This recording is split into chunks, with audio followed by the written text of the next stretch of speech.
ہاں تو ایک دفعہ ابھی 7:30 ہو گئے، تو ایک دفعہ میں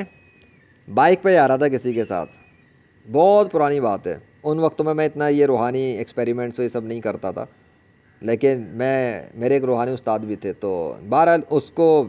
جو میرے بائک پہ میرے ساتھ تھا اس کو بڑی لگتی تھی، ان سے چڑ تھی میرے استاد سے، مجھے اس نے تانا مارا، کہتا ہے کہ اللہ اکبر کیا وٹا سین دیکھا، اس نے اس کو ٹچ کیا، اس نے جمپ ماری، سو اس کو کیا ہوا، اس نے اس کو تھپڑ مار دیا کیا؟ ہاں، سو اس نے مجھے یہ بولا تانا مار کے، کہتا کہ اتنے ہی اگر روحانی ہے فلانا ڈھماکو تو مری ہوئی چینٹی کو زندہ کر کے دکھا دے، میں چینٹی کو مری ہوئی چینٹی دوں گا، اس کو دوبارہ زندہ کر کے دکھا۔ اس نے چینٹی کی مثال دی تھی، کس کی؟ چینٹی کی۔ اب سوچو،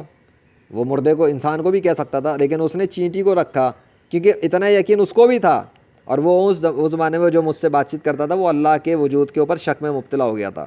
اللہ کے وجود کا انکاری بنتا جا رہا تھا، اسلام کی سچائی کے اوپر شک میں پڑ گیا تھا۔ تو میں ان دنوں میں جو ہے نا بہت کچھ سیکھ رہا تھا، پریکٹس بھی کر رہا تھا اللہ کے فضل سے، لیکن میں اسے اس وقت یہ نہیں کہہ سکتا تھا لے آؤ کوئی بھی چینٹی۔ میں کوشش کرتا ہوں اگر اللہ نے چاہا تو زندہ ہو جائے گی، ایک بات کرتا ہوں تاکہ تم اسلام قبول کر لو، اسلام میں واپس آؤ، اللہ پہ یقین کرو۔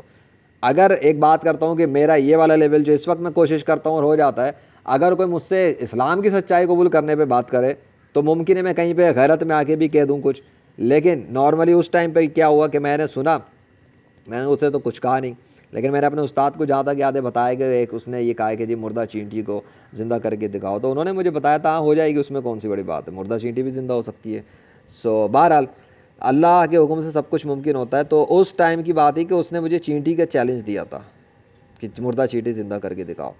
سو میرے استاد نے تو اس کو یہاں تک چیلنج کیا تھا کہ اگر اسے اتنا ہی شک ہے کچھ بھی ہے تو بھڑکتی ہوئی آگ میں، جلتی ہوئی آگ میں وہ اپنا ہاتھ وہ بھی ڈالے گا، اور جو میرے روحانی استاد ہیں وہ بھی ڈالیں گے، اور جس کا ہاتھ جل گیا وہ جھوٹا ثابت ہو جائے گا، اور اگر جس کا ہاتھ نہیں جلا، جیسے کہ ان کا ہاتھ اگر نہیں جلا تو وہ اسلام قبول کر لے گا۔ وہ کبھی اس چیلنج کے لیے آگے نہیں آیا، پریکٹیکل طور پہ، پریکٹیکل کے لیے نہیں آیا، منہ سے فائر کرتا رہا، ہاں جی یہ ہے وہ ہے فلاں ڈھماکہ شیعہ وہ یہ، انہوں نے تو کہا لے آؤ کسی شیعہ کو بھی۔ تو بات یہ ہے کہ جس بندے کو یقین ہوتا ہے پریکٹیکل اگر کر چکا ہو تو وہ اتنا گھبراتا نہیں ہے، لیکن جو لوگ جھوٹے مذہب پہ ہوتے ہیں یا جنہیں پتہ ہوتا ہے کہ فزیکلی کیا ممکن نہیں ہے، وہ ڈر جاتے ہیں۔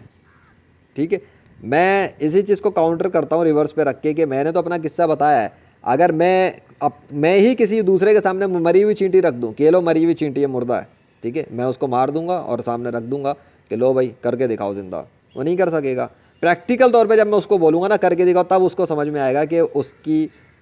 پتلون گیلی ہو چکی، چینٹی زندہ نہیں ہوگی۔ کوئی بھی مرا ہوا کیڑا زندہ نہیں ہوتا دوبارہ، یہ بائی ڈیفالٹ بتا رہا ہوں، بائی ڈیفالٹ مرنے کے بعد دوبارہ زندگی نہیں ہے یہاں پر فزیکل ورلڈ میں، جب تک اللہ قیامت کے دن سب کو دوبارہ زندہ کر کے نہیں اٹھائے گا تب تک۔ اب اس ڈیوریشن کے دوران جب تک قیامت نہیں آ رہی، اللہ کی مرضی پر ہوتا ہے، وہ جب چاہے کہیں بھی کسی کیڑے کو، جانور کو، پرندے کو، انسان کو زندہ کر سکتا ہے، اس پر اسے کوئی روک نہیں سکتا، وہ کسی کو جواب دہ نہیں ہے، وہ اپنی مرضی کا مالک ہے بس۔